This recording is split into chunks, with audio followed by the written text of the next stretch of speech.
Disclaimer. The views and opinions expressed on this podcast are those of the individual guests or creators and do not necessarily represent the views of their employers, business partners, affiliates, or advertisers.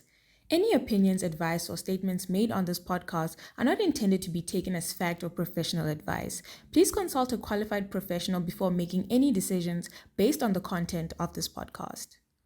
Hi everybody, welcome to Untapped Azania. My name is Maureen, even the queen, even the princess, or Pinduro, the answer, whichever one you prefer. Welcome to another episode of Untapped Azania once again. It's about this time where I'm like, it's another episode of Untapped Azania, and I go to Mash and I ask him how he's doing. But today is like a special episode. We have two lovely people joining us today. The one, he's no stranger to the Untapped screens. He was here earlier on in the year. At this point, he should just be a friend of the show.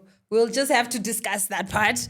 And the other is a gorgeous lady. So I'm just going to introduce the dailies. Hey. How you guys doing? Good. Good. Good. You How good? are you? You guys are so chilled. You're like, we're good. We're good. You make me feel like I'm up here and you guys are just down here.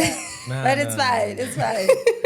I'm not going to do the intros for you guys. So I'm going to give you an opportunity to just introduce Gin. You've been here before, so I'm going to start with you. Just introduce yourself. Who are you? What do you do? No dumanga mini. Why are you here today? They should go watch the first episode. They should really There you go. You know, actually, I was driving and thinking like that felt like last year. This has been a long. It's been a long year. Yeah. It really is. And people have been hounding us to get you back. Like, when are you Is guys? it? Oh, wow. Because we left the last episode on like a cliffhanger. Yeah. Like, it was just like, it's almost We're as gonna if have a a part part two was two. coming like Oh, tomorrow, shucks. and it Yeah. didn't come out. And for the longest time, like, people were like, and then when is Gin coming back? Oh, So shucks. He's back. he's back. I'm back. A broad company. Yeah, we're gonna talk about that company. Gin Daily. So I go by Musukuma Gube Ngachivenda. Yeah, man. I'm a dude that creates. I mean, I do quite a few things. Right now, I'm really focused on what I guess my core career. I build brands. We run an agency called Grounded Advertising, previously called Space in Investcom. I also do events. That's what I do. All around creative, Gin, like just overall. And Miss Ma'am. Hi, I'm Sharon Munyai, for now. And I am a fiance for a living. Yeah, that's what I do. I'm a fiance. Exactly. Yeah. Exactly. You see, next time I come here, I must be saying things like, "Oh yeah, I'm just a girl. I'm just a girl. I'm just a girl for a living." But I never get that break, so it's fine. So we usually start our episodes with asking each other like what we've been tapped into. So I'm gonna pose that to you guys. What have you been tapped into? What's going on? Should I go first? Yes. Okay.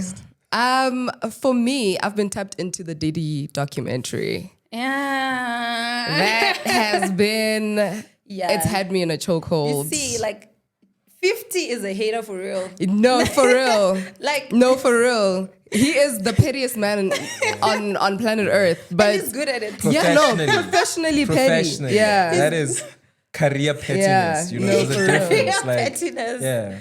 Yeah, but it also reminds me of like South Africans. Like, we usually say like our hate is an investment. Yeah. It will pay, dividends are coming. Yes, and we are patient about it. Like That man was 50, he's patient. very patient about it. Yeah. What about it did you find so interesting? Because there's a lot. There's a lot that I didn't know. So it uncovered so much stuff about how sinister of a person Diddy is. Yeah. Yeah, And also like how he got people to how he got Biggie to pay for his I used to think Suge Knight was like the worst. was the villain. But he is the document made worse. it look like Suge Knight was was just it like the saint Yeah. compared to Diddy? That's crazy. Like, how do you allegedly kill someone or have him killed and then make him pay for his own funeral and then make the public believe that you did this as a gesture of kindness from your because heart? you're a kind human being. Yeah. People are sick Vile. out there. But yeah, I get you. I get you. That's a sick individual. But yeah, Mr. Daly. Oh, like I thought we were gonna go deeper into the Diddy. We're good. We're good. Okay, I've been tapped into anime.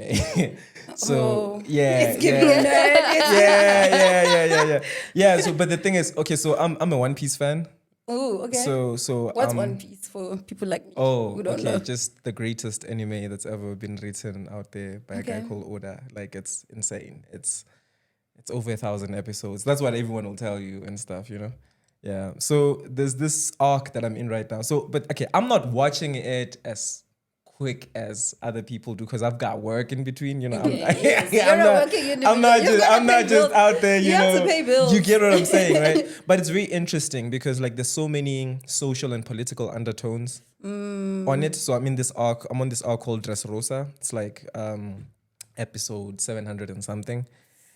For One Piece fans, that's like nothing. It's like it feels like you just started. Wow. Okay.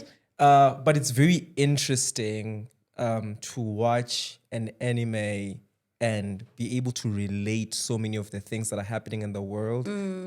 And you get to see past the power ups and the fight scenes and stuff like that, and just really see what they're addressing, and you like just see how messed up the world is. But at the same time, you get to appreciate how every villain has a story. Every villain has an arc. Origin. And so, you know, so Yeah. there's this interesting character there called Doflamingo, right? And like for the longest time, you like really despise this guy because he's so evil. But then you learn his story and what happened to him. And so the thing about it is you watch this thing and I get the villains. You know? It's like somebody's gotta be the villain, bro. You know? No, someone has to be the villain. Okay, not like I think after the Diddy conversation, that's bad. No. But Okay, I hear you.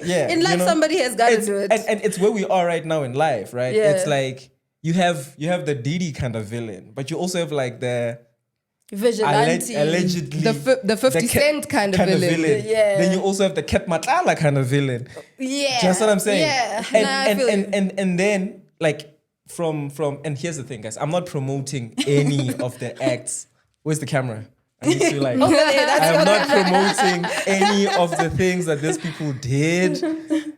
You know, whether fictional or like in reality. But I'm saying everyone has a story. When we're watching the Diddy thing, you heard, like the past that with his mom and like the idea that he had of his dad. Yeah. The Captain Matlala's story is also really, really sad. What happened to his mom? Yeah. You know? Yeah. And we didn't know. We didn't know this. Yeah. Just what I'm saying. But then you get to understand that, yo, guys, some people are just, you know. That's true. Like Mesh and I. Yeah. You know, last episode, Mesh and I were actually talking about this. Like, sometimes, you know, like life has unintended consequences. Like, you could have this grand idea of what you're trying to do, and the unintended consequences of that actually blow up more than what you're trying to do. And like we ended up talking about, like, say you're born in like Israel, and you're born in this war-torn place where people are really just fighting, and you're indoctrinated into this life that like you're just a kid, you're growing up and you're being indoctrinated into this, and you become maybe, I'm just saying, like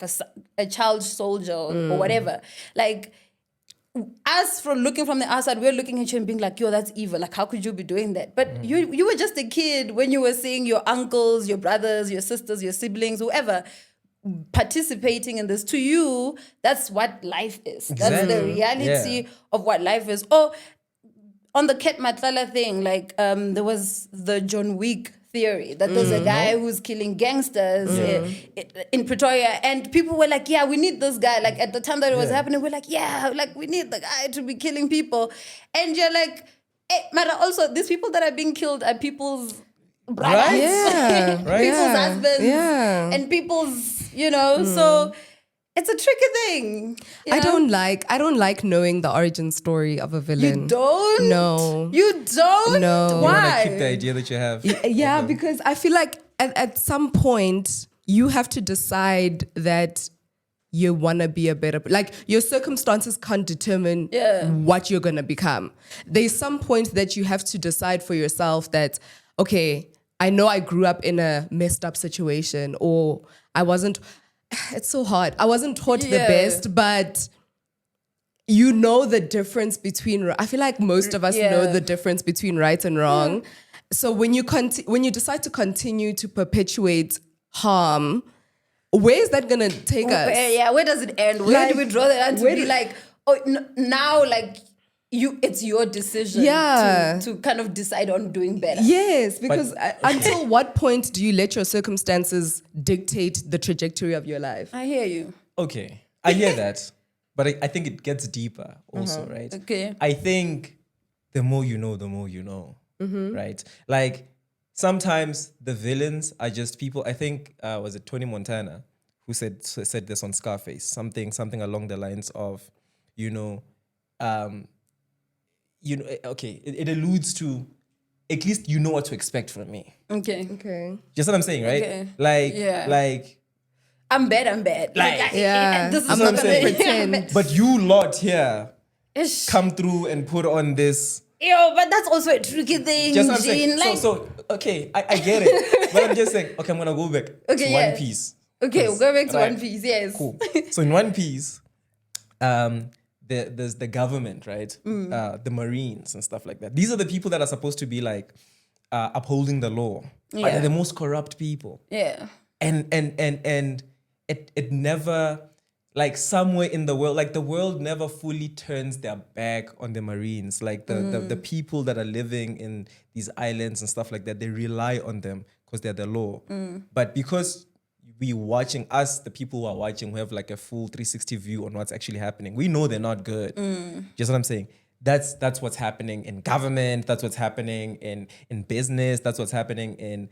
It just depends on like how good is your PR team, bro. Like how good is your PR in general? How good is your facade in general? Just what I'm saying. Yeah. Like people like me now because they know just what they know. Just what I'm saying. Yeah. So. And sometimes they know the full story, but it's back to what you're saying that like maybe you've built the persona of like you guys know I'm bad, so you don't expect anything. Just what I'm saying. It's like. Maybe that's even an easier life to live. Yeah, it's like I'm just bad, so I don't have to think about anything that I do. Do you understand? But to Sharon's point, it's to an extent unfair because the rest of us are expected to be good. Yeah, the rest of us exactly. The rest of us are expected like, to go. What's gonna happen when all of us decide? Oh, I'll just be okay with being a villain. All of us are villains. But we're a villain to someone, bro. True. Someone, bro. In someone's story, we're a villain. That is true. Bro. And it's something to make peace. Yeah. True. Yeah. Okay, but maybe being a villain. And I think that's the last thing I said. That's the last thing I said when I was on this podcast. I said I'm okay with being a villain, guys. Like, yeah. It's an energy. Okay, we'll take it. We'll take it. Speaking on that, actually, since our last episode, what's been happening? As far as what my villain arc. You could take. I'm more interested in that actually, but actually, I just want to start with like, what have you been working on? There's this that we're seeing here today. What is that? Let's touch on that before we actually get on the mint of this thing. Okay, yeah, let's get out of the way. Like, let's get out of the way. The elephant in the room. Yeah, so I came back here with my fiance. Actually, just to clarify, we're a little above that fiance part because I don't think there's a name for where we are now. Because because you get engaged, right? Yeah. Like you propose. Yeah. And then you are like a fiance. And I recently learned this year that actually the spelling of fiance is different for men and women. Oh, the other one has an extra E and a capi, something like that. I don't know. Yeah, so. I wouldn't know. Yeah. Well, I don't know. Hey, so and then you go and you start paying lobola, right? Mm-hmm. And when you do that, you are in a traditional term, you're in a customary marriage because you haven't gone to home affairs and you haven't had your big wedding and stuff like that. But I'd like to legally think that, too. Yeah. Legally too, you know?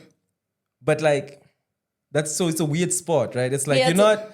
You're somewhere in the middle. You're not a fiance, but like... You're not a husband. You're not a husband. I mean, you're technically a husband. Yeah, I mean, technically, customarily you're a you know, husband and yeah, wife. But yeah. I hear what you're saying. Like the formalization of you guys signing and doing whatever We're in you a need to vendor do. marriage. Yeah. Exactly. Like it's a vendor marriage. Yeah, It's an African marriage. It is an African marriage. Now, how You can guys it are be a married. vendor marriage if our families don't yet recognize No, it as a complete No, it's just a situation? Oh, actually. Right? So it can't be a vendor marriage. But Yeah. guys, legally, I'm telling you, you guys are legally, married. yes. You Yeah, guys are we're husband. somewhere. We're somewhere. We're somewhere in yeah, the we're somewhere somewhere, in somewhere. We're just Okay. not boyfriend and girlfriend anymore. But that's We some- haven't been for a long That's- time. Yeah. The theme is you guys are formal in some sort. Like, Yes. and Yeah. I guess the intention is to make it even more formal. Yeah. The than Lobola it celebration already was is. crazy. It looked like a wedding. did. A lot of people thought we got because married. people thought we got married. And we were like, wait, is you know, Yeah.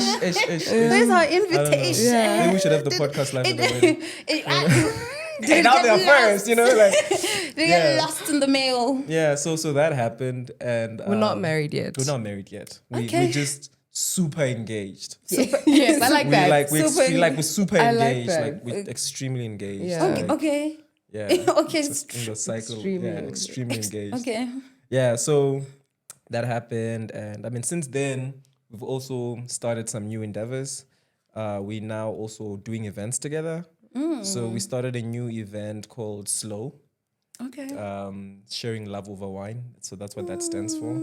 And so we hosted our first event on the 10th of October.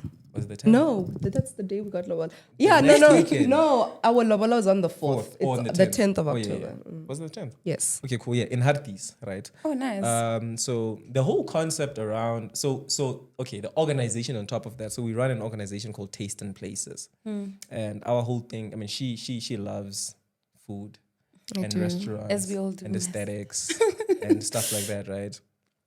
I just love events. Okay. You know? So we just combined the love that we have for these two things into like something we've been meaning to do. One of the things we've been meaning to do. So we started Taste and Places, which is a concept that we started a while back when we were still in Venda, but we were able to implement it this year, right? And so Slow is one of the properties under Taste and Places. And what we did is that we collaborated with Gemelli. Okay. Or the And restaurant. And so Gemelli was able to take their kitchen from then 4 ways, no? Yeah. 4 ways, and then come all the way to Hartis and like set up and stuff like that. And Yeah, they've got a service called Gemelli at home, Okay. where they can come cater for you. yeah. Oh, that's beautiful. So and then we would try. I mean, this is our first event, so we wrote to different wine sponsors and stuff like that. But unfortunately, we ended up having to go and stock our own wine and stuff. And then we had, it was an amazing event. It catered sold out. We sold out. Jeez, guys. We had 40 packs for that at a really proper market thingy. It's a I would say it's upper middle class type event and stuff like that, you know. So we're happy that as pilot event it was able to you know, to work out. But one thing that's important about the event to know is that the venue, the sponsors, the collaborations always change. That's the whole thing, because that's the ethos of Taste and Places. It's to always introduce new locations, always introduce new restaurant collaborations, always introduce new wine variants, new menus and stuff like that. Yeah, so That's interesting. Like, and I feel like when you're talking, it seems as though, like, back to what you said initially about how you're a very artistic person, it seems like that's a thread that kind of flows into the whole thing. Like, it sounds though as well that your kind of relationship builds a lot on that art form. So Sharon, like, when you are now part of this entity and you guys are building, like, when you look at it, what are you thinking is like your end goal type vibe? Like, are you thinking of the end goal even, or are you just thinking our love is art, so we're creating art as we go? Do you mean in terms of the concepts that we're building, what's the end goal, or in terms of us working together, what's the end goal? No. In terms of the concepts that you're building, because it seems as though there's like a reoccurring theme throughout. Like you said, oh no, we we got married, but also we started this little thing that we do together. She loves food, I love events. We kind of combined that. Like, what is like your angle thinking around that? So for me, I would say we're both creatives. So it's natural for us to want to create things, especially where things don't exist. He's very good at that, like spotting a gap in the market. Yeah. And so he often will say, there's this thing that is missing in this market. Let's create something around that. And then we'll put together our expertise, what we both love and what we can both, what highlights our strengths, both of our strengths in that endeavor. And we do that. So we honestly create for what's missing. That's the end goal, is to always fill a particular gap, to always provide something that people haven't experienced or seen or, had before. And what he says is also a very interesting concept as well, combining even getting restaurants to kind of be part of your event. Yeah. And you being an aesthetics person, like that being your thing. Like, what are you looking for when you're like creating an event like that? What are you trying to create for people? So for me, with Slow, for me, the most important thing was the food. Okay. The food and the wine was the most important thing because that's what people are paying for. Everything else is just a nice bonus. But the food must be good because I do food reviews on TikTok. So that's kind your of thing. my space. Yeah. So I can't be throwing an event or organizing an event where the food is going to be, where the food is not going to live up to the standard of what I put on my platforms. So that was the most important part. And obviously the wine must complement the food. The next thing was the ambience. We really wanted to make Slow about connection.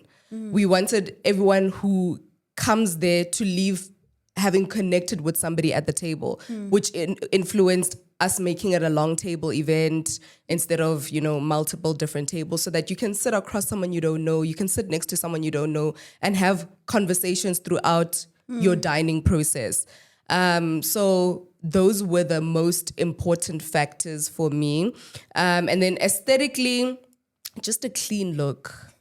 Just wanted it to look nice, crisp, clean, It does give off you. It does give off like Sharon, crisp, earthy, clean. Yeah. We really big on Slow is a reminder to slow down, literally. And the word says we it. live in such a fast-paced world. We live in a world where things must happen like this. So at Slow, we really want you to take your time, like sit back, enjoy your food, you're not in a rush for anything. You're not rushing to go anywhere. And the fashion and the elements on the table should also reflect that, sustainable clothing.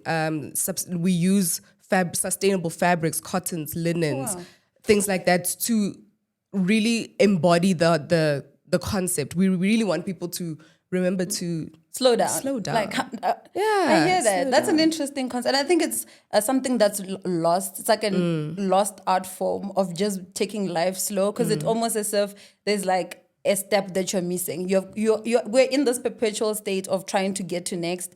And there's always something to get to. When you get to this one step, there's one step to get to. So I think it's a very crucial, kind of concept to bring out. But I also think the interesting thing that you speak about, which I want to just close this up, part that we're talking about now around connection, right? We seem as though we're connected. Like we have our phones, our social media platforms are active and we are interacting with people. But it seems as though the essence of connection is being lost. And there's sort of this bad PR around people connecting. Oh, don't get connected to people, they'll hurt you. Don't do this, you'll get hurt. And there's such bad PR around marriage in general, right? I want to bring back to the connection part. How important is your guys' connection in creating the things that you guys are creating? Because as I said, connection is very rare now. It's something that people are not pushing as good PR. If I was a girl now to go out there and be like, I want to get married, it's like, girl, do you really want to do that? Do you really want to start something with your partner? So how important is that connection for you guys? Okay, so I'm going to speak on it because I spotted it.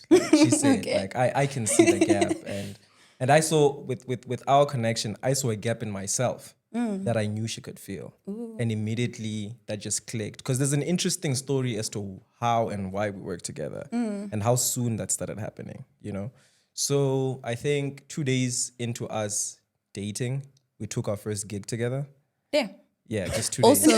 Also, we started dating the day after we met. Oh yeah, the day after we met. Okay. But there's an interesting interwoven, weirdly sophisticated story about how we met. Do you guys want to tell us that story? Because it sounds Sure. interesting. Okay, Sure. yeah, we've told it like 100 gazillion times. Okay, so the story of how we met. Summarize is, it, 'cause okay, it's cool. quite long. Cool. It's very long. It's fine. So, I think this is back in 2018. No. 2020. No, not when we met. I'm saying Oh. when we met the first time. Oh, okay. Yeah. Oh, okay. Yeah.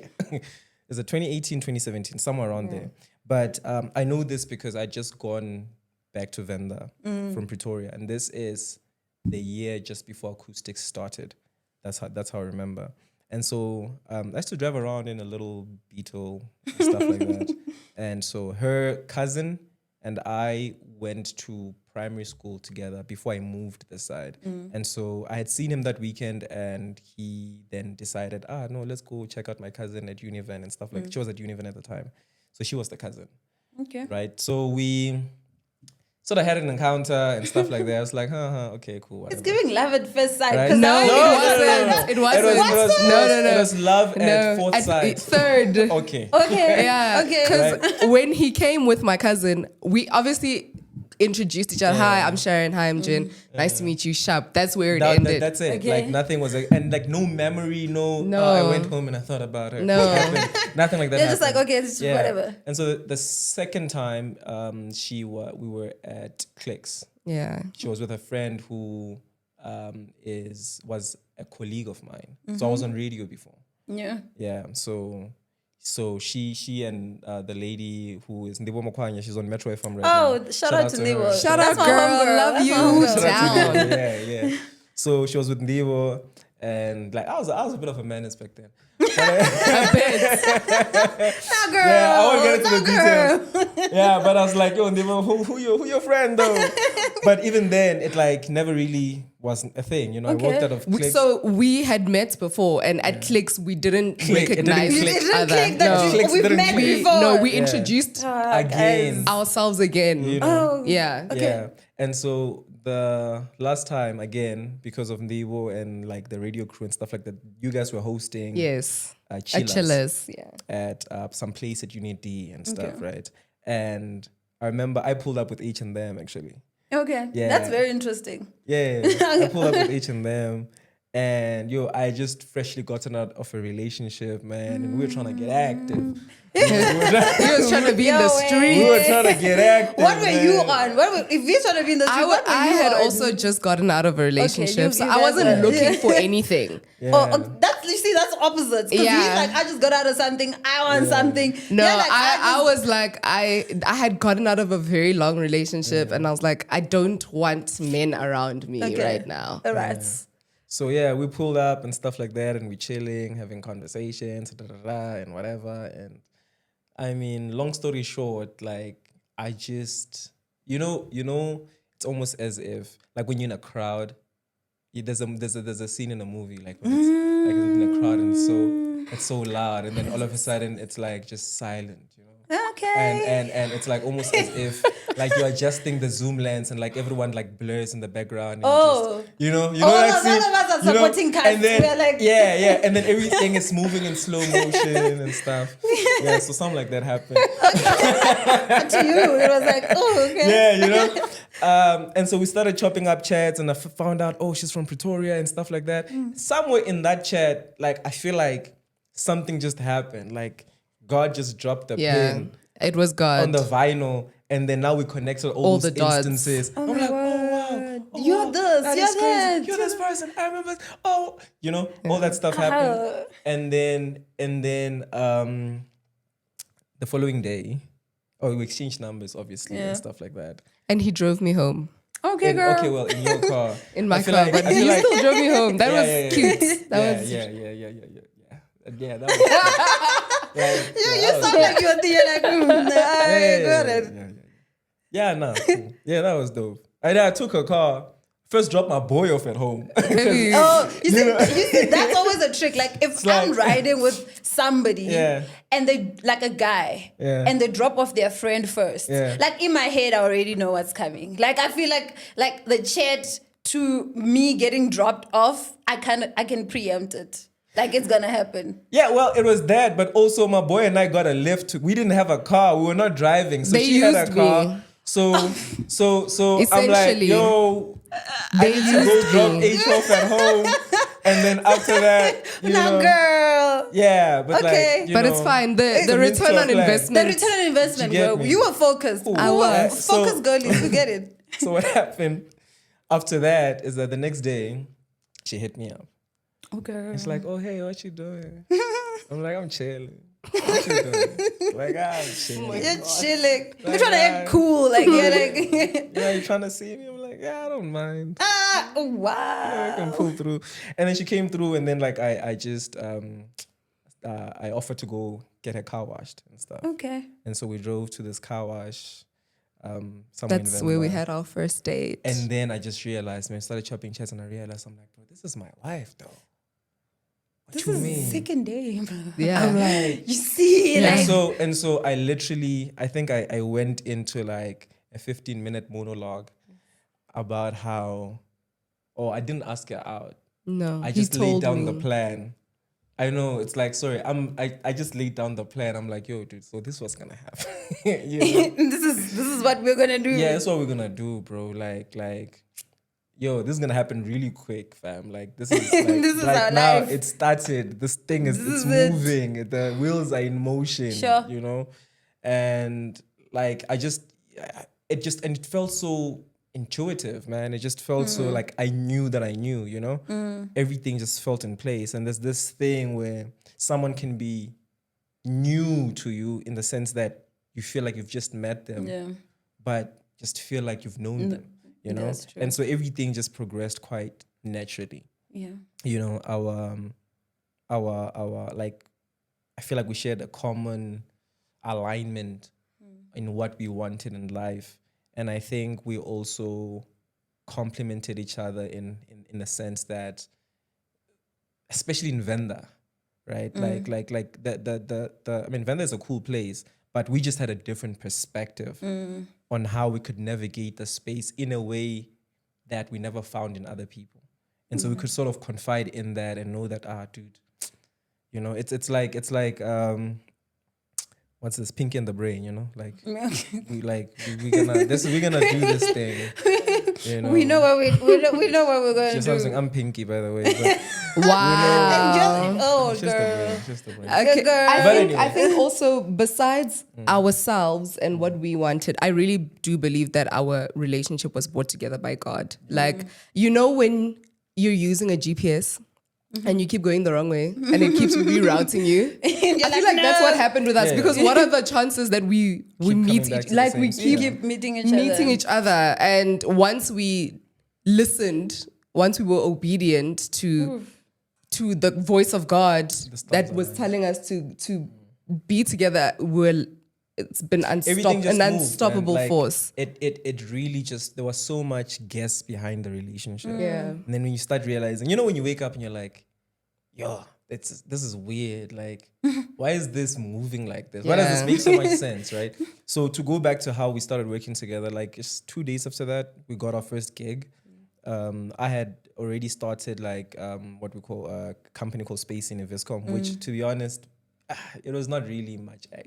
We're not doing a lot. Like I was, you know, a one-man show, you know, like not a lot. But that's was how all happening. great things start. Just what I'm saying. But then sometimes. she came through and I feel like everything just started moving. And 2 days after that, we got our first gig. That gig got us our first retainer. That retainer got us, a lot happened, you know. Yeah. Up until we got acquired in that company, we sold like a big chunk of it, and we got offices in Midrand, and we like, you know, started really building that up until recently when we started something else. But yeah. That's interesting. So I'm getting that, like, from the beginning of your relationship, it's almost as though that connection, there was this thing, a greater force, Yeah. or so to say, God that was kind of weaving out your relationship. So it's kind of 100%. easier. It made it a bit easier to kind of make certain decisions. Yeah. Girl, this man is not asking you out. No. This man is taking your car for a ride. Yeah. This man is letting you know on the second day that like this is what we're gonna do. Yeah. And like I just want to know, like when you were sitting there, were you seeing the vision? Were you like, I see it, let's go? Or were you like, I'm not sure, but like here we are. Yeah, I was. And that's why I say God had a lot to do with it. Because being a girl who likes things, I'm a person who likes things. You're not just going to tell me that we're in a relationship at a car wash. Yeah. What do you mean? Yeah. You know, it needs to Yeah. be more extravagant than that. I feel you. I need roses. I need all of... I need romance. You know? I need romance. But at the time, none of that mattered because it felt right. Okay. I just knew, and my spirit knew that. And he sold me a big dream, right? When we were having, it was probably like, we probably had like a 3-hour chat about our future the day after we've met, by the way. Yeah. About this our is future. day 2. Yeah. This is day 2. Yeah. This is And- day 2. We're talking about Yeah. day 2. Yeah. And all the things that we're going to do together and all of this. And I believed him. Like there was no doubt in my mind. Like, yeah. Yeah, I was like, this makes sense. Like, You were like, yeah. I trust you. trust you, but I yesterday. But I trust you. Yeah. But I get it. I mean, he said like sometimes you haven't known somebody for a long time. You meet them and like Yeah. it's almost as if I It know it you. felt, somehow. Yeah. it felt like remembering. Yeah. Yeah, everything felt like muscle memory, you know? And so it's like, I didn't know I could play that key, but I guess I remember now. And it sounds exactly how I thought it would be before I pressed the button, you know? So, yeah. Okay, that's interesting. Now we've got the love right. You guys got it. Second day, you've kind of weaved this thing back to each other to be like, oh, we met here. This is us. We're gonna do this big thing. And you guys are dating. You're figuring things out. Obviously, because you're starting these ventures, there's gonna be people you need to reach out to. And a lot of the times, and something that Mesh and I speak about a lot is like how we are so inclined to get positive results that it's very difficult to reach out to people, to kind of start off something, to sell something, to get sponsors and stuff. How do you guys navigate that as a unit? Are you guys like on some divide and conquer type energy? Like you reach out to that person, I reach out to that person.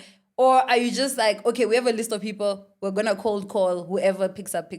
Crazy story. Do you want to answer this? You can go first. We don't, okay, so I'm gonna take this from a point of clientele. Yeah. Right? We're always so occupied with organic clients that come to us that we rarely ever have time to advertise. Ooh. Word of mouth is our It's advertisement. like we rarely ever have time. It's like just as soon as, and this has happened a lot, right? Like just as soon as that gig that we were working on that is about to conclude and stuff like that, and we're like almost starting to worry about what comes next, something comes.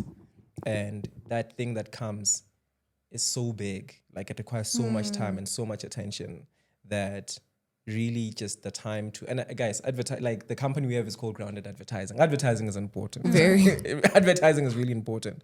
But I think up to right now, and you know, we've had the grace to just have clientele fall in our lap. But I think also there was a time when we were acquired when we didn't have to do that. Because when we were acquired, we also happened to be acquired by an investment company that has other subsidiaries under it, and those subsidiaries' work was what we do. You know, so we would build brands under them and do business development and concept development for the brands under, you know, the investment company. But even after moving from there, it's like just there's this grace that comes with just clientele reaching out before we have to reach out, you know. The way you say the things you say kind of connect all the time. And I'm going to go do this whole thing of going back and forth because it somehow makes sense in my head. That like you mentioned how when you guys met, there's this greater power, God, that got you guys together, intuitive. You knew just what you needed to do. And now when you're explaining it sounds to me like it's almost as if now I've given you what you need. Here is what you need to do. Like, you got the thing. Yeah. And you've never had to, like, I mean, there are times where you probably had to do certain things, but it's almost as if the provision is there. Yeah, 100%. The you've kind of gotten this unit together. Yeah. And I'm interested in finding out, like, how much of that you kind of believe that because we're in this unit, because we have this connection, because we are together and we're building as we're building, how, like, we are gonna be provided for. How much of that for you guys is like, and is it easy to even lean on that, you know? Because as I said, connections are not the most advertised thing. They're not the most popular thing right now. And building together, even worse. Like, people are like, hey, make sure you've got your own thing. Make sure you do this. Make sure you do that separately. And even spiritually, almost as if, like, yes, we believe spiritually, but when we come to this part, we got to leave a part of God out of it, right?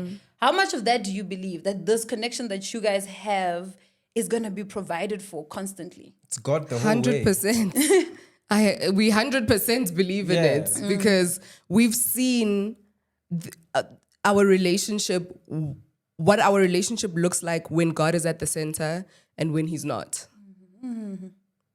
Yeah. So we personally know that when God is the center of our relationship, we will always be provided for. And in this specific combination, I don't think I would be able to do half of the things that I'm doing if I was not with him, and vice versa. And vice versa. Yeah. I think the trio of me, you, and God Works. It's like, it's a we're combination locked that... in. Yeah. The reason I ask it, maybe that seems like a very obvious thing, but I don't think our generation sees that as an obvious thing. Like, there's like, connection is not popular. Like, our phones being popular, following each other, who's following who has the biggest followership, who has the biggest this, that's popular. But there's a level of, like, humbleness that's required, or I don't know the English word, that's required for connection to work, right? For each other, for you guys to work as a unit. Because if you guys are working at this frequency and somebody else is working at this frequency, there's bound to be friction. But it's a note that whoever is here kind of needs to either bring this person up to that level with them, or they need to also come down with that, right? To kind of meet the person in the middle. I asked that question because of that. Like, when you have to make certain sacrifices, like, to make the thing work, to make an event work, Gin wants this thing to look earthy. You want it to look, I don't know, whatever, right? Like, where does your mind shift to? Where does it rest to be like, okay, now I need to make the sacrifice, or Gin needs to make the sacrifice? I think it's unspoken because we don't always agree on everything. In fact, we disagree a lot. Yeah. When it comes to how we want to see Creative things. direction. Yeah, creative direction. So it's just a natural thing where sometimes I'll be the one to say, okay, it's fine. Let's do it how you see it. Because I trust you, I know you're not going to lead us astray, and vice versa. Same with him. Sometimes he'll be like, okay, I don't agree, but let's do it your way and see how it goes. Yeah. So definitely, okay, so I'm just going to add on to that. Yeah. We do disagree a lot, right? And like, one thing is that I don't want to come on any podcast and like try to act like we have the recipe to whatever. We don't. We don't. Yeah. No, we don't. We're not ever gonna give anyone advice on how to relationship. We disagree a lot on creative direction. We disagree a lot on life and stuff like that. But at the end of the day, I think it is important to remember that we're disagreeing because we all want the best outcome for this thing, right? All of us want the best. Like, I don't think any of us wants to sabotage the project. Just what I'm saying? You just have a perspective where you feel that the input that you have is going to improve this thing. And I have the same too. And, you know, we might not see eye to eye on that, but maybe I can give you a chance to explore this better because I've influenced 1, 2, and 3 in this project, and maybe I should just stick to that. Maybe let you have this. Or it's sacrifices, and sometimes you do those things and you walk away feeling like, man, my idea was better. But anyway, we're here now. Yeah, Okay. we recently argued about a font, bro. Like it was a big a argument. color. And a color. We argued about a font and a color. And a color. For like this whole For a week, project actually. that we are working on.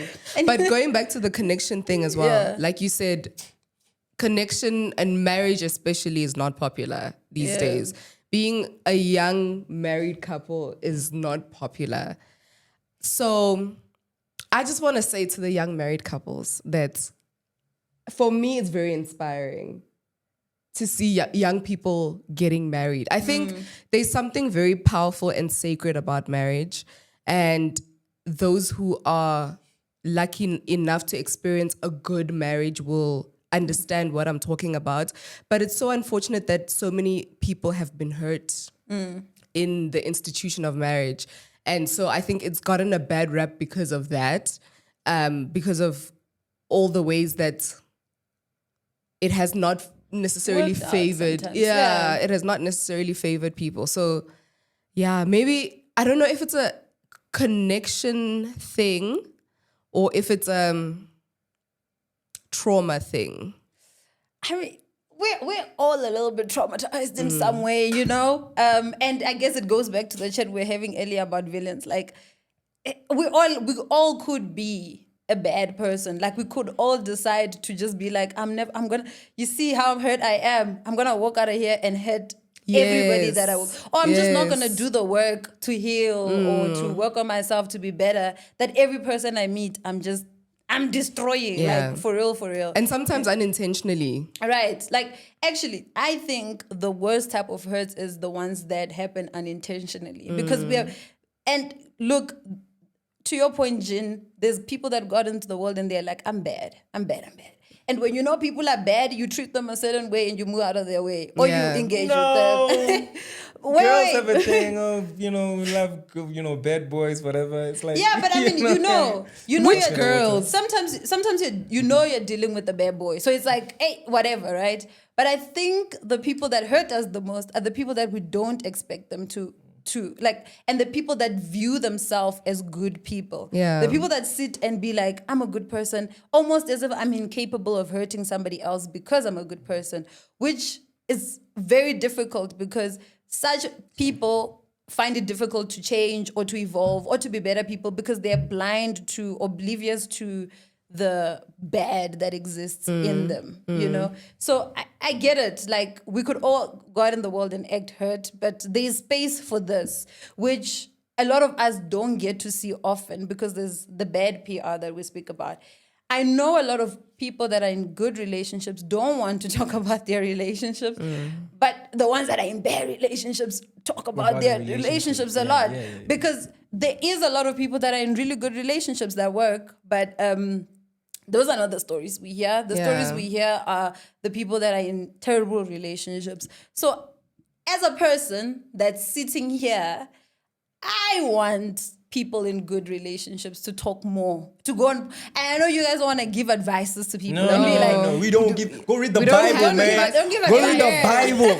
Amen on that. Don't give advice. But There is space for people that are in real functional relation to speak about the real that has to happen.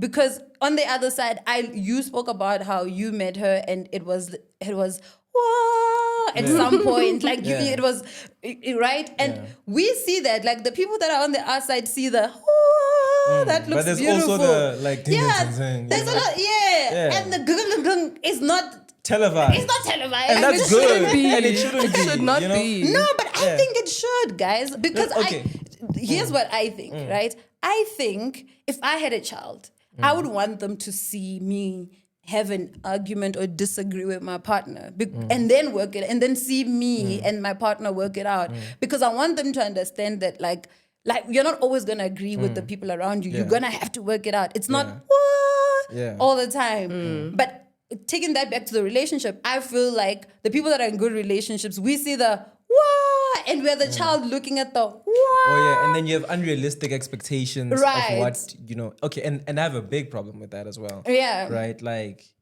I mean, okay. So here's the thing.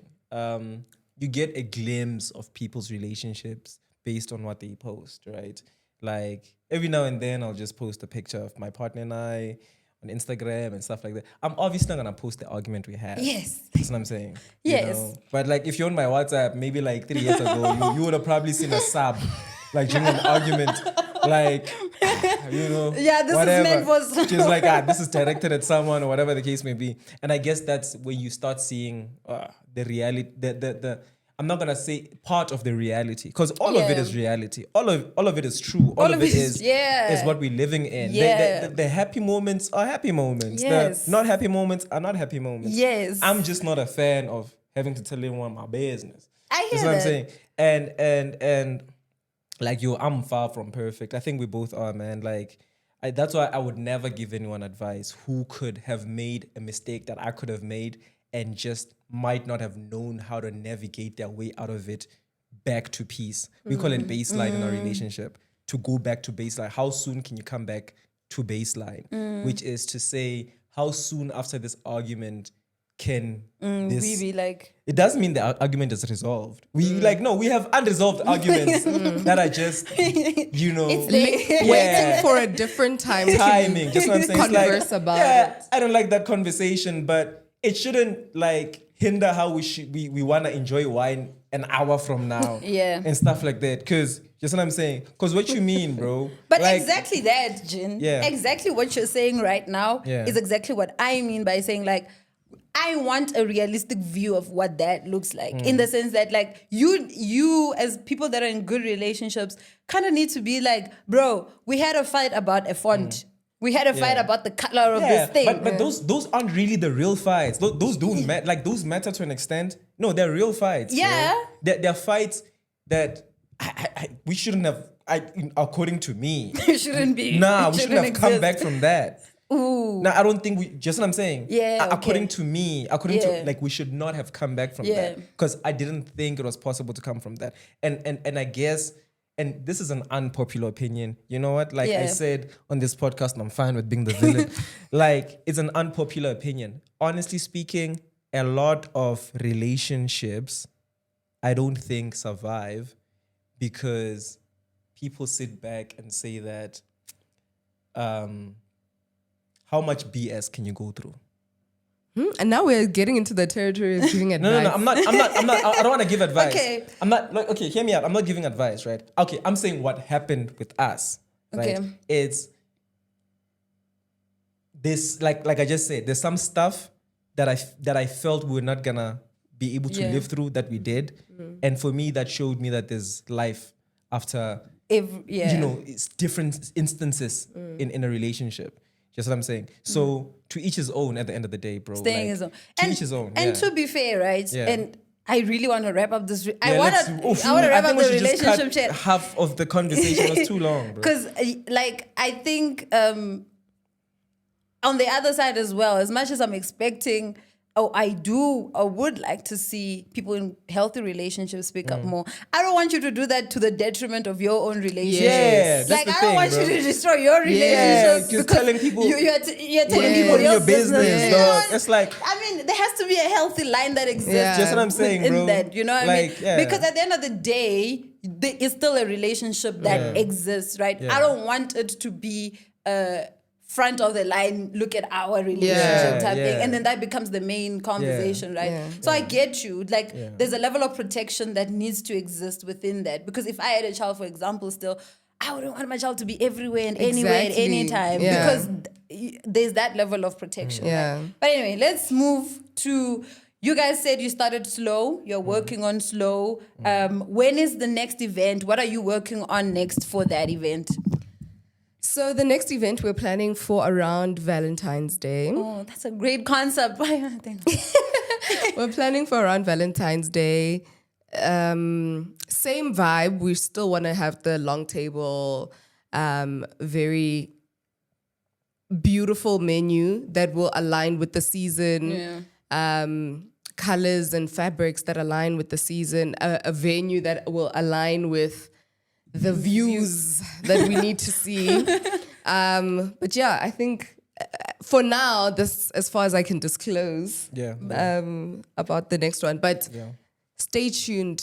We will see very soon. I like the planning around Valentine's Day. I think that's a big day that everybody wants to do. Like, people are sitting there thinking, what am I going to do with my partner? And girls are like, I need my man to do something. Yeah. But like, you don't know what to do. And it's like a great escape, kind of an easier way for somebody to be 100%. like, hey, there's this thing happening. Do you want to be out of here, like, and check this thing out? So I like that idea. But I guess, Jin. Sorry. I just wanted to also add in that I think we're also trying to re-envision how people view Valentine's Day. It doesn't have to be like you and your partner. Yes. It doesn't. And I think Cater for the rest of us. because I feel like people get a lot of anxiety around that time. People feel a lot of like, I can't, just what I'm saying. So like, I mean, slow is about community, it could be, in fact, what we're also trying to establish is the kind of event where you can go by yourself. Yes, 100%. You can, and that's the thing. Because like, you won't leave by yourself. and- Not in a weird way. You'll leave having With made friends, so many new friends. had connections. conversations and stuff Yeah. like that, and also just it speaks back to what you were saying about making connections, like having conversations, like to dude, like what wanna guababa la conversation, bro. Like That's true. Just what I'm saying, just to have a conversation. Like we live, especially as people that live in apartments and cities and stuff like that. It's like there's this whole thing, like you even talk to your neighbor, bro. You like, don't. do you even like just what I'm saying, like just a conversation, right? I have a reason why I avoid a lot of conversations with a lot of people, because it's like, and I mean, I guess I feel like they're templates, to having conversations as a guy. They're People are templates. they're templates. You're such a Template designer. No, the template in South African male conversations is soccer, Okay. and then it's politics. Okay. Just what I'm saying. And Okay. women. And women. Yes. Yeah. Yes. But here's the thing. And the women- cars, and cars. And cars, and yeah. cars. In somewhat way, like they're different. But soccer is, I think, soccer and politics are a baseline. You see, because those ones... Everybody. Yeah. You understand what I'm saying? Some of the conversations about cars, whatever, they might be like, what is this? A price to access the conversation or Yeah. whatever the case may be.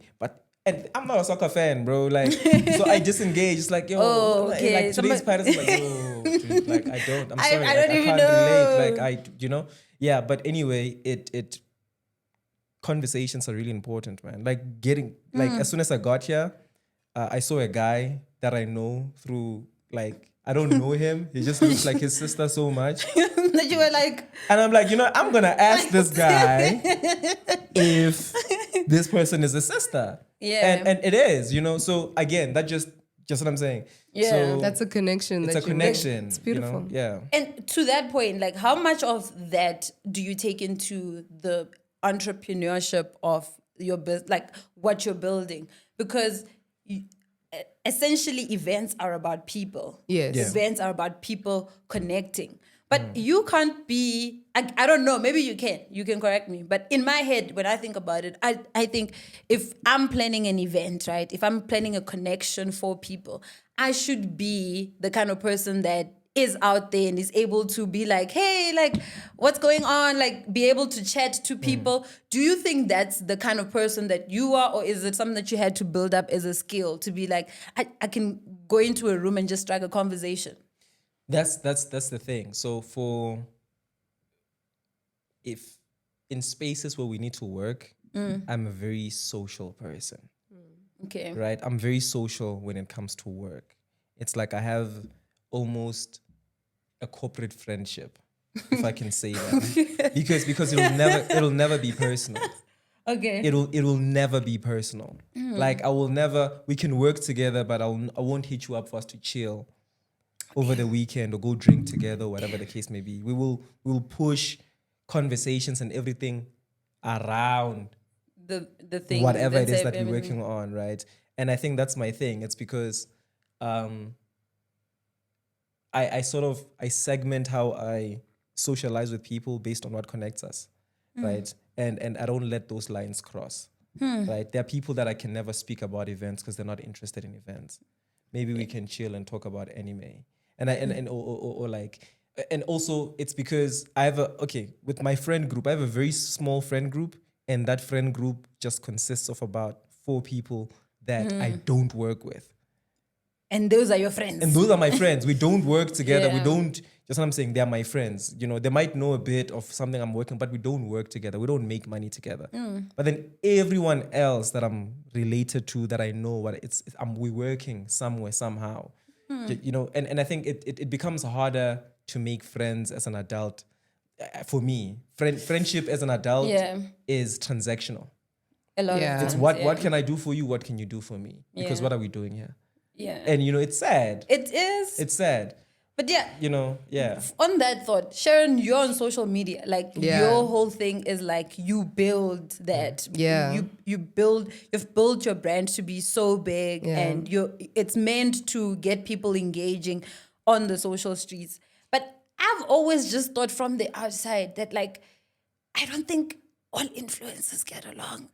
And you know, and sometimes I feel like it, and this is my anxiety. You can correct me if I'm wrong. My anxiety into going to certain spaces is like, I want to connect with people genuinely, but I feel like certain spaces, especially the spaces where you are influencing or you are building a brand like that, very difficult to get like genuine friendships. How is that for you? 100%. Are you like Jean, where you're like, hey, this is my work friendship and this is like my personal friendship? Or for you, it's just like, hey, we're rocking. No, I don't think I don't think I'm like him in that way. I think for me, I really seek out genuine friendships. Like he said, making friends as an adult is hard. So sometimes social media can bridge that gap where you can be friends with someone online first, and then when you meet for the first time in person, it's like, oh, I feel like I've known you for forever. You know, that helps. But there's also the flip side where you can be following someone or multiple people, multiple influencers or other content creators on socials, and then when you're in a setting where you meet them in person, it's not the same energy. It doesn't translate. You know, because it's like, okay, but online we're commenting on each other's stuff, we're engaging with each other's posts and stuff like that, and it feels like, you know, we click. And then in real life, it's like, I don't really know you like that. You know, the energy switches. So there's also that. I feel like that's also something that plays a big part in the disconnect and what makes me hesitant, especially around social settings with other content creators. I become hesitant to approach someone who I know online because I don't know if you're going to give me the same energy back. Like, I can approach you and I'll be so excited to see you and tell you how much I love your work, because I genuinely do. I genuinely enjoy the content that you create. But if you're not going to reciprocate that energy, I'll just leave the conversation feeling like it was not an interaction I would have wanted to have. I would have rather not had the interaction at all. Interesting. And I guess you don't have to speak about a particular instance, but have you had instances where, like, you know, there's a saying about like not meeting your heroes or not meeting your... Now I don't want to get you guys into trouble, so you guys don't have to get into details or anything. But I'm interested in finding out, have you been in a situation where you're like, damn, like, I actually really like that creator, or I actually liked that person and who's a celebrity or who does something that you're interested in, whatever, and you meet them and you're just like, they're not a good person, or maybe you're just underwhelmed by just how they are? The answer is yes.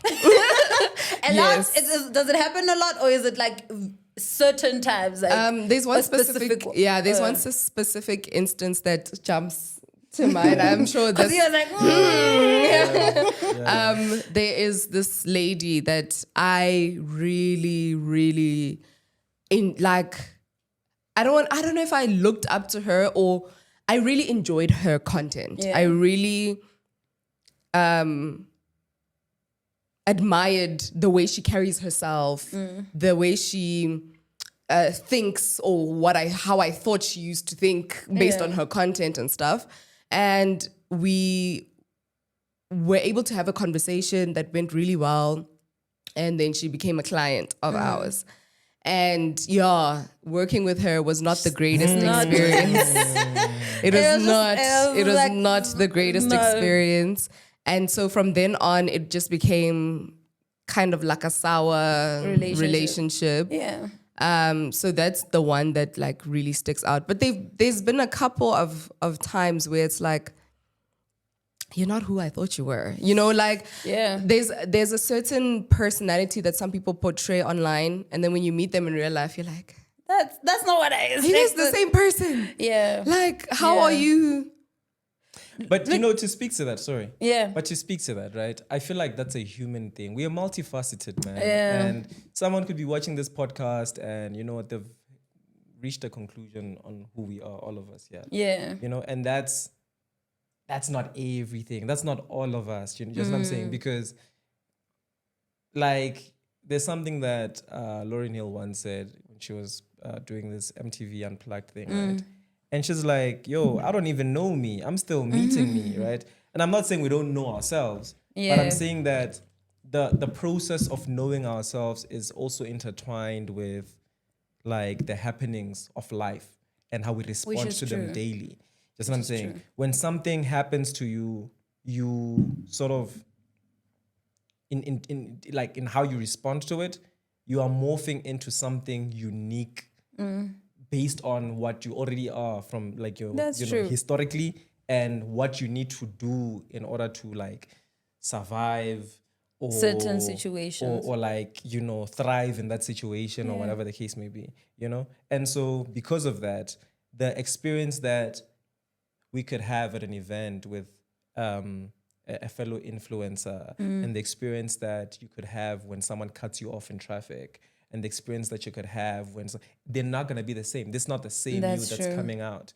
It's influenced by a lot. Sometimes you're meeting a person that just came out of something that's happening. And just what I'm saying, we are all going through a human experience, but unfortunately, sometimes someone experiences you like that in that moment and makes that your whole reality. And yeah. I agree with what you're saying. However, I just want to clarify that we are multifaceted people. And so our experience of each other is not always going to be the same.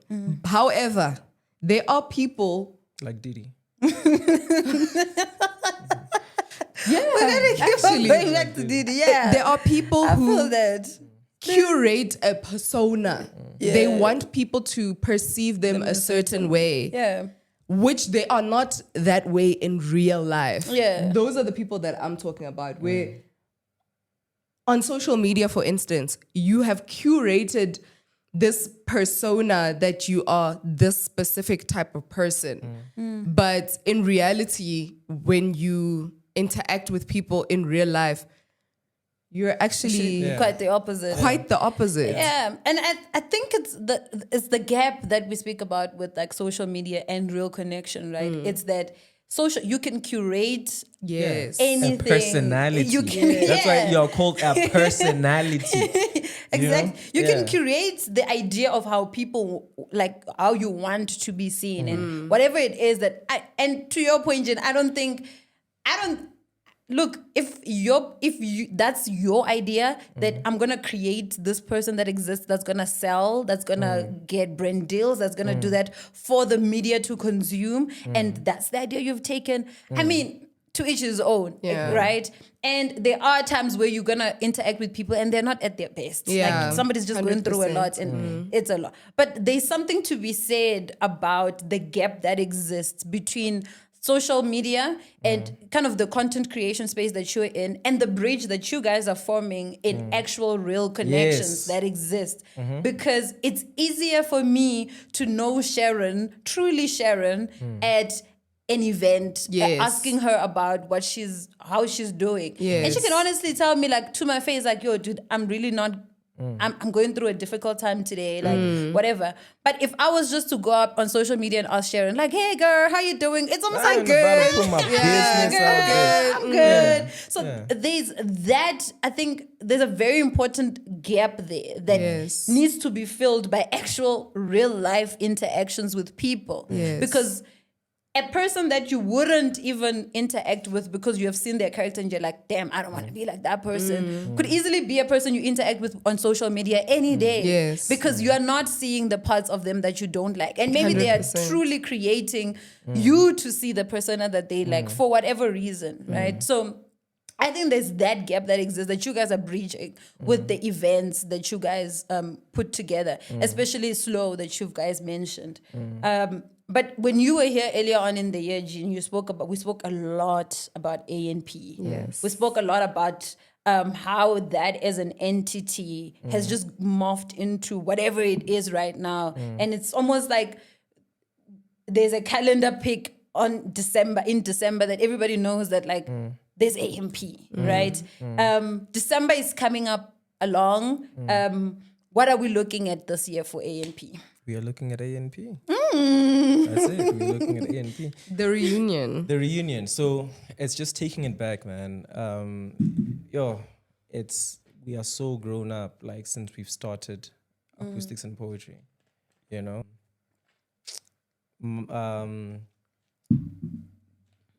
Atinga Hangwi, who is my co-founder, was 16 when we started this thing. She is now a doctor. Damn. Shout out to you, like girl. practicing doctor Atinga Hangwi Ramabrana. So that just shows you That's, how much it's time been a while. has passed since we've started this thing, you know? And I think as time goes on, as we grow, and like a lot of people in the team now are more, they're responsible for a lot more in their personal lives.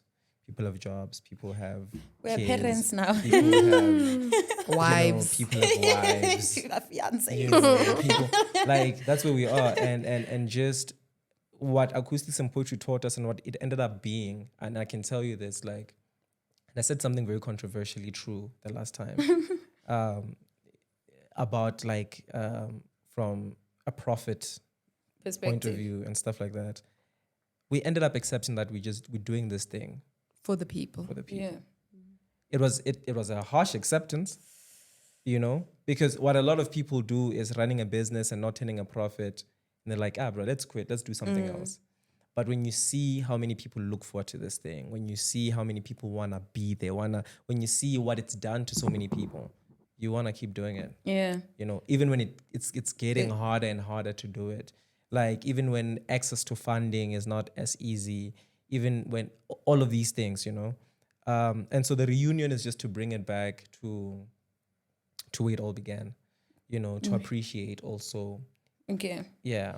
I mean, let's get the admin stuff out of the way. When is it happening? Where is it happening? 21st of January. January. January. Oh my goodness, that's my birthday.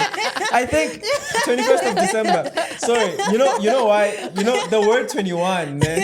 Is associated with With your my birthday. birthday. So for the first time, so we're hosting on the 21st of December. Sorry, 21st of December. This time in a very, very long time, we've only hosted it one other time on a Sunday. We're hosting it on a Sunday this time instead of a Thursday. And They listened to the complaints. So a lot of people were saying, we're not Kata- back yet. And Kata was very adamant on like, yo guys, you know, we need to do it, like, you know, and we're like, okay, we all listen, and we're like, okay, cool, fine, Kata, let's do it. Let's do it on a Sunday. On a Sunday, you know, and it's also a Sunday that's closer to a time where a lot of people are back. So we're doing it on a Sunday. It's always been, and you know, it's at the Botanical Gardens. 10 o'clock is the time. We've published the rules and regulations, what to do, what not to do. Do we still not have a lineup? Because that's every No, every that's I mean, every year we're like line up, no You know line up. what? This year we really thought about it, but by design, man. I think it's just what it has to be. It's best what it that- is. It's what it is, you know. It's what it is. Every year we don't have a lineup, and it seems people pull up they have a good time, and that's what it is. At the end of the day, the discovery of what you didn't, you know, anticipate is great. You know, it's great to just show up and find out, as opposed to like have this crazy expectation and then be let down. So I'm saying, like, I love Lauryn Hill. I went to watch her Delicious. Yeah. I like that she was there, but I was underwhelmed because like it didn't come the way you just what I'm You saying. wanted it You had to. certain expectations. Yeah, but to just like, oh wow, who's this person? Where they're from? They sing really nice. That's great. They want, I listen to them now, and the exchange element of acoustics and poetry that has allowed some acts from the city and to mix and mingle with people from Venda and just some people from Venda that other people didn't know about, has allowed people to, expand their taste in music. Yeah. So yeah. Yeah. Tickets. Sorry. Wait, tickets. Oh yes, tickets. Web tickets. Web tickets. How much are the tickets? 150 rand. 150. And they're selling so quick, and people Get your should get tickets. there. Get your tickets. And you know what? Yeah. Okay. I want to hang on to something that you just said because I was and something that I've been tapped into actually, like Vince Staples has the Vince Staples show. Yeah. The first season came out, second season came out, and as always, every time a Vince anything comes up, he does a lot of these press tours, and he has interviews. And all his interviews are just so hilarious. Like, they're so funny. Yeah. But there's one interview he did, like, maybe 3 weeks ago. And he was talking about how there's this sort of classism that exists in the arts in that, like, he doesn't want people to access the arts in the name of, oh, that's Jay-Z, so I'm going to buy the thing because it's Jay-Z. Yeah. He wants me to, as an unknown person, to have a body of work out and have people listen to the body of work because it's good. And he was kind of talking about how he doesn't like the fact that now we're at a time where people want to know who's on the project before they even give it a try. Yeah. And so I want to tie it back to what you're just saying now, that like there's this open space that you're creating where people can just go, like, you don't know who's coming, you don't know who's performing. Yeah. You're coming up with this open idea of blank canvas. Exactly, of whatever is going to happen is going to happen essentially. Again, the connection that you guys, like, I think it's so clear, right? From the beginning to right at this point, that there's a connection that you guys are feeling in everything that you're doing. We spoke about slow and what that does, but A&P is in its way filling a gap that also very much exists in that when we go to events, we're going for certain people. But right now, you don't know who's coming, but you know it's gonna be good vibes. You know you're gonna see a lot of your friends that you haven't seen in a while because all of the people from Joburg are back. And I think that's it's a niche space that you guys kind of exist in. You also spoke about like how difficult it's getting. People are getting responsibilities. We're getting older. And funding is getting a little bit difficult to kind of get. I want you to spend a little bit more time on that, especially the funding, because a lot of the times when people create events, there's this idea that like, yeah, Mara, why ticket 150?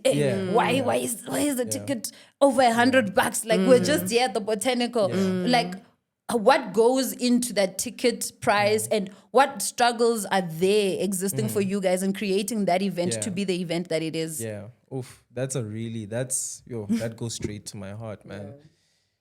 A lot goes into the logistics of, curating an event, because also you always have to outdo the previous event that you did. Yes, there's that expectation. Right? So now imagine last of last year you got funded. You put up this big stage. Next year you don't get funded, but you're gonna put like some pallets there, and like it's like, no, we're being minimal, whatever. That's what I'm saying.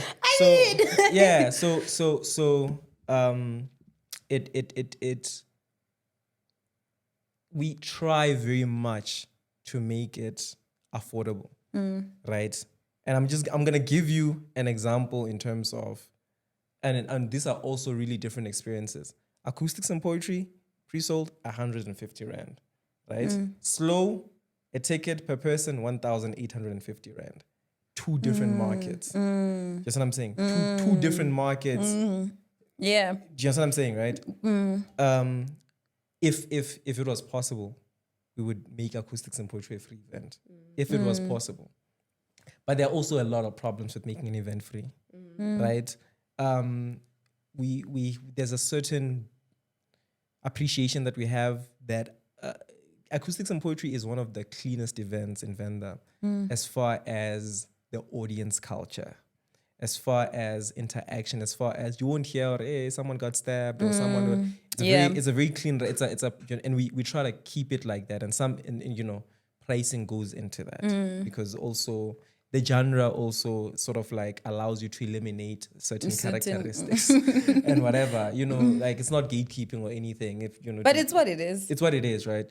So yeah, and I don't know if I'm even answering this question. No. But you're getting into it.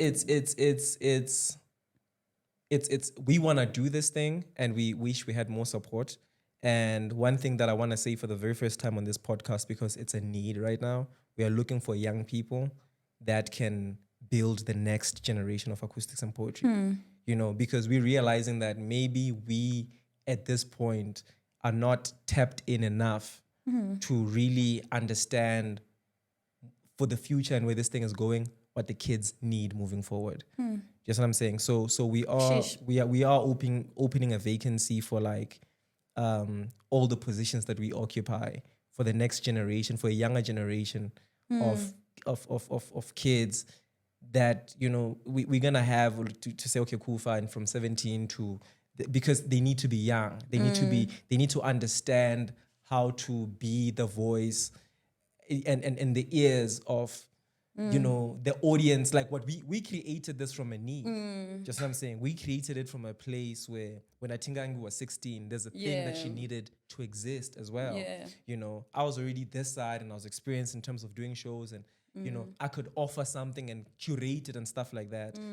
But when you grow older, you become more detached to that because you can't relate to what's happening next and stuff like that, So it's crazy, man. Just read this week that Cotton Fest has ended, you know, and I don't know. It could it's not easy running events, guys. It is not easy running events, especially when that thing does not pay you.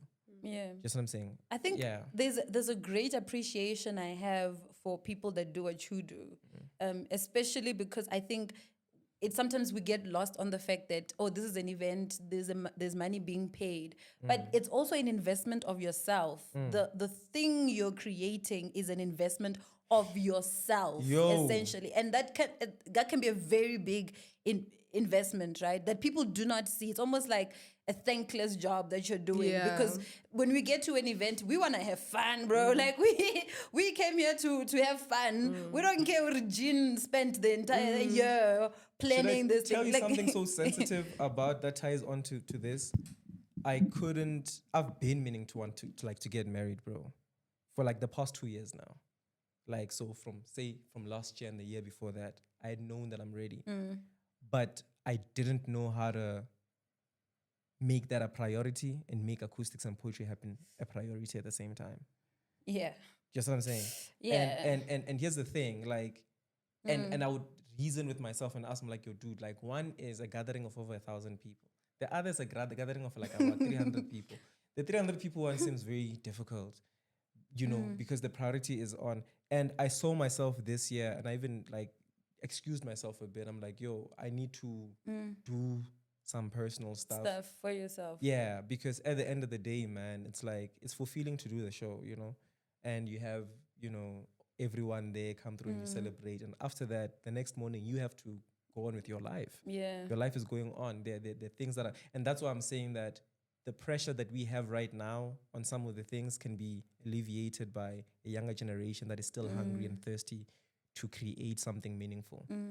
I like just on that. I feel when last year was my first one, right?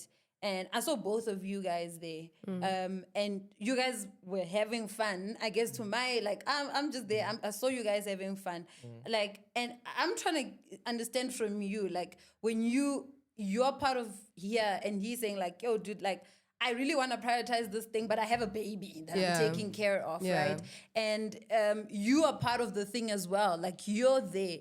What are you thinking? Are you like, hey, bruh, please, like we are here now. Please make it fast. Or you're like, okay, I get it. Like you need to get this off your chest. Get it off your chest. I think it's a bit of both. So there is a part of me that was like, yo, time is ticking, my guy. And also holding him accountable, because if you said we're going to get married at the end of this year, then the end of this year comes and we're not married. Bro, Let's have a chat, you know? first of all, you didn't ask me out. But at the same time, I understand how much A&P means to him and to the people that attend. It's such a unique concept. It's something that Venda was missing for a very, very long To time. the whole team. Too. Yeah, and to the whole team as well. It's such a crucial part of a culture that they've created in Venda that is important to a lot of people. So it was a little bit of both. It's like I understand the importance of the event and I am fully supportive of the event and whatever we needed to do to make it happen at that time, we did that. And honestly, I feel like everything is happening at the right time. As much as we wanted to get married 2 years ago, last year, whatever, it happening now, for me, I feel is the best time that it could have ever happened. So Yeah, and see, that's how you know you guys are connection, intuition, God, Yeah. whatever, you guys get it. Yeah. And there's something you mentioned, right, like about getting the young people up to kind of help with the event, right? And it's something we spoke about with Mesh last week, last episode, about how sometimes when we helping, like you think you're helping somebody, but you don't ask who the person you're helping what help they need. And to tie it back to the event, sometimes it's like you're planning an event and you've been planning this event for a long time. And at the time when you started, you were fitting, you were the right age, you were tapped in, you were on the ground, you knew what was happening, you knew what was missing. But there's a level that now happens where you're like, I'm a little bit older. I'm not in Venda all the time. I don't know what's happening there, right? And like, so now you kind of make the shift to get the new people. There's a humbling to that for me because you have to realize that I'm not as tapped in as I used to be. But also I need to let go of control that I had before because I'm not going to be these kids are going to tell me like, you're old, you're a 1K. Please, there's space for this new generation to come up, right? How much of that are you willing to let go of, right? The essence of the thing, because it might just happen that like this thing becomes a totally different concept from when you envisioned it. Envisioned. What of that are you like willing to let go of? What of that are you like, whatever these kids create, or whatever these new people come and create, it better stay the same. So we're not necessarily obsessed with it staying the same. Things must change, right? What I can say is that as the older generation now that has grown up, in the 8 years we've done this thing, we've built systems. And we've built systems that work. We understand systems and the kids might not get systems. But what they have is, because they're tapped in, they know what's coming up, you know. They know how they can curate the next element of this thing in ways we can't understand. They have the talent for it. We have the systems that we can use, we can give them, we can teach them to make this whole thing functional. Yeah. That's very interesting to me, right? Because South Africans are not, or in my view, I don't think South Africans are like but I don't think the older generation in our time here in South Africa likes letting go of control. And you guys are pretty young to be saying like, we've done this thing for long enough. This new people must come up and kind of do something. It's an interesting thing to observe from the outside because I would think that you would want to hold on, or the older generation would want to hold on to the thing until it's at a point where like, vele, you can't. Now nobody's attending the event anymore. Like what, I know you're saying like you're not as tapped in, right? But why do you feel like it's necessary for you to do that at this young age? Like you could have a couple more years to run this thing and still run it. Why do you feel like it's necessary for these kids to come in now at this point? I think there's something divine about everyone and every position that everyone is in at acoustics and poetry. And after a while, we just learned that we're just stewards, bro. We're just stewarding something that was gonna exist, whether or not it was us or someone else. And it is only fair to realize that it has been a vehicle to us that has taken us from one space to another, psychologically, emotionally, and whatever. And there is now a different generation that can tap into this thing and learn and grow with it and, you know, give the place what it needs next, which we might be very short-sighted in what, just what I'm saying. Yeah. We might not know that we're giving you like a specific thing because we want to give you what we want to see. Yeah. But And that, you know, yeah. it's like, but are we still the audience for acoustics and poetry? Fair You see, enough. like when we do slow is where we are in life, for instance, me and her specifically. It's like, that's where we are. That's our audience. Everything from price point, everything. It's like, that's us.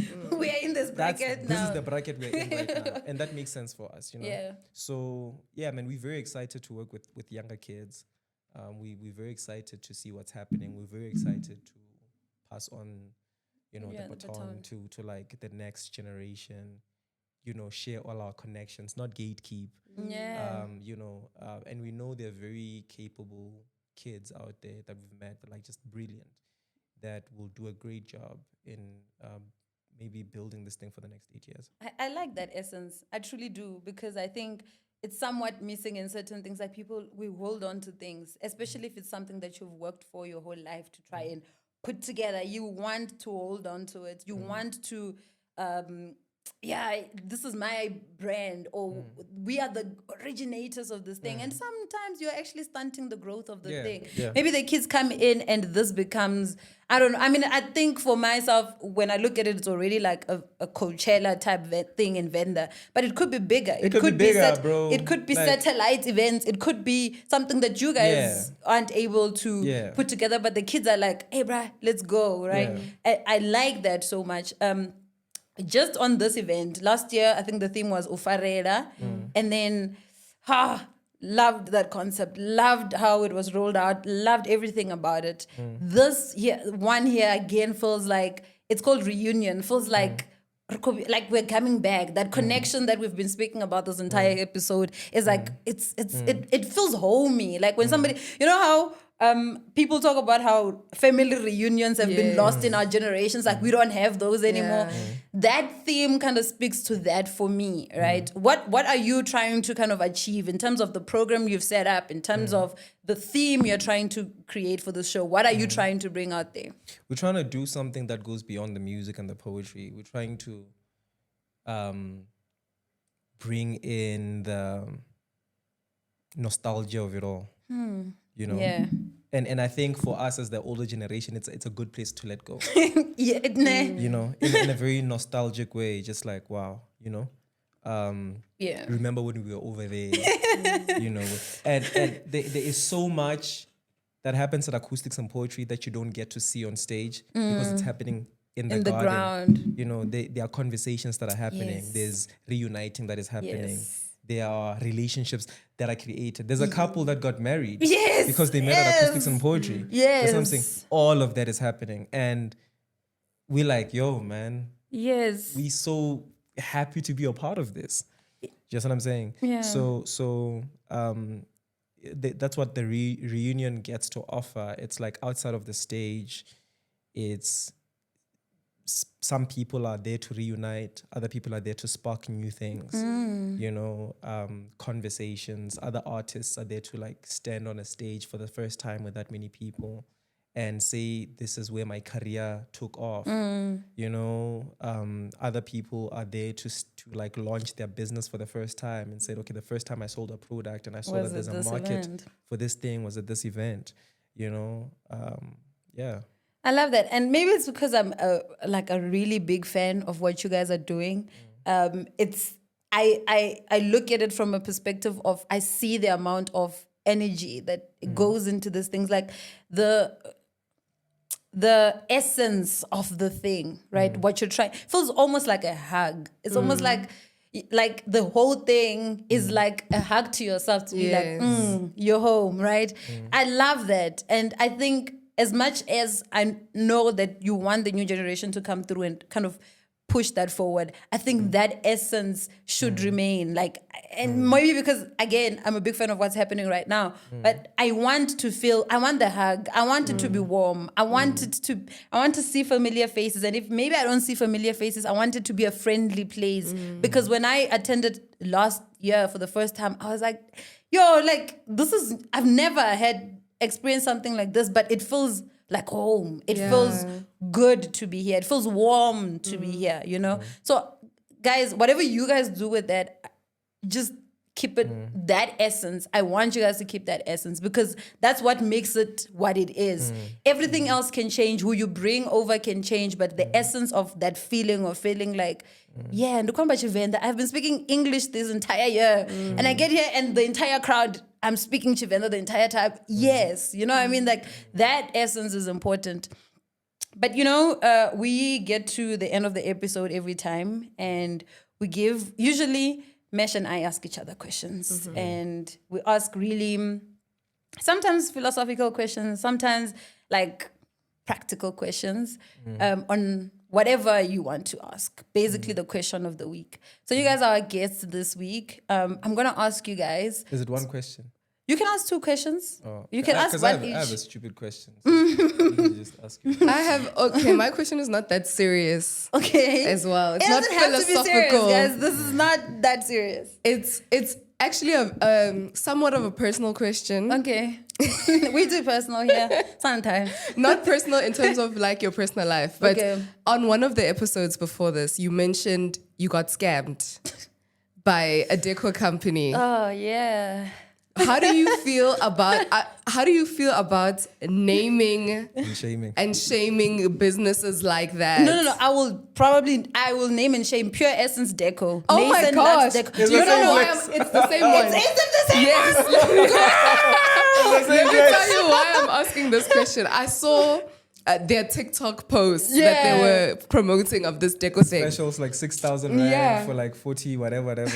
So I'm planning my bridal shower. So I'm looking for a deco provider, blah, and blah. It's so cute. It's so pretty. It's so pretty.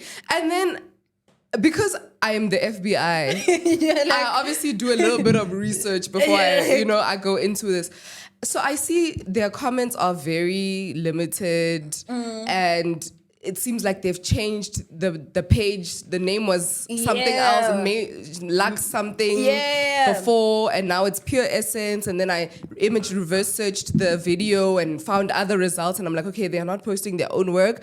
Then I remembered your story, and I was like, oh my gosh, I really want to ask you, is this the same company? Mesh and I should have put that video, like the videos that we're using on the previous episode, because it's crazy. My chat is, you know what my problem is? My problem is you have so many people reaching out to you for this thing. Just start the business. Why not do it? Yeah, why not do it? Just start the thing. Because imagine you're planning your bridal shower and you're like, oh no, like everything is sorted out. Like we have deco, we have the day of the event, or like a week before, you're trying to get people and you're not able.